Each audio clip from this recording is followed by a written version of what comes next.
In primetime news this evening, is this the fourth wave? Massive jump in COVID numbers sparks questions. We seek answers from the health minister.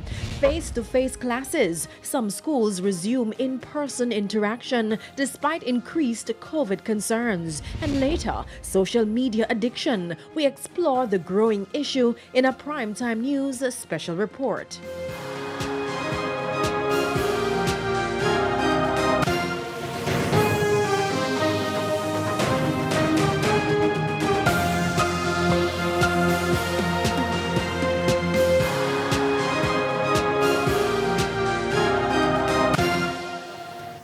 Good evening and welcome to Primetime News, live on air and online at onespotmedia.com. I'm Herman Green.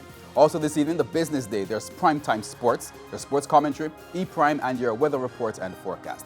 But before the break, here's a feedback question. This evening's question, will you be sending your child to school for face-to-face classes? Give reasons for your answer. And you can share those reasons on facebook.com/televisionjamaica or tweet at televisionjam1. Please stay tuned. Primetime News returns after this break.